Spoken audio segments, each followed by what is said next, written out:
Il s'agit d'un sujet qui touche une très large partie de la population et pour cause. Le cancer est un vrai problème de santé publique. En Europe, dans les pays industrialisés, presque 2/3 des cancers surgissent chez les personnes âgées de plus de 65 ans.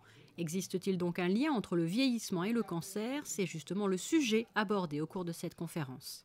D'une part, même s'il y a un lien entre les mécanismes du vieillissement et les mécanismes du cancer, parce qu'ils sont assez similaires, ce n'est pas inexorable. En d'autres termes, on peut très bien avoir un vieillissement harmonieux et ne pas avoir de cancer, comme on peut aussi malheureusement avoir un cancer à un âge beaucoup plus jeune.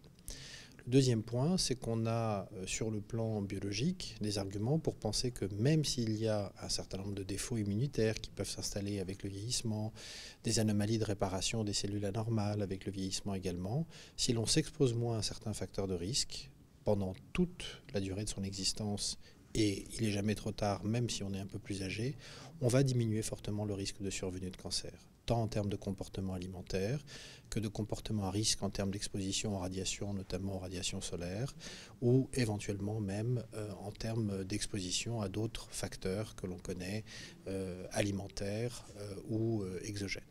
Prévenir et agir de manière précoce est donc possible, d'où l'intérêt de multiplier les conférences et plus généralement les rencontres avec la population pour parler du cancer. Tout ce qui est approche associative en termes de tout simplement diffusion d'informations scientifiques a pour principal objet d'essayer de donner des idées relativement simples et claires dans un monde où, vous le savez mieux que moi, la communication fait qu'on a le tout et son contraire en l'espace de 24 heures sur ce qu'il faut et ce qu'il ne faut pas faire. Il y a des grands principes qu'il faut garder, il y a des choses sur lesquelles il faut être plus mesuré, notamment sur les conduites alimentaires. Ça ne veut pas dire qu'il ne faut pas faire attention, ça veut dire juste qu'il ne faut pas de comportement drastique dans un sens ou dans l'autre qui vont augmenter non seulement le risque de cancer mais le risque d'autres maladies. Et ce type de réunion a pour objectif d'informer les populations sur cette approche un peu plus subtile et plus fine que ce qu'on peut imaginer. Et approcher la population figure justement sur la liste des objectifs de l'association monégasque de médecine anti-âge qui a organisé cette conférence.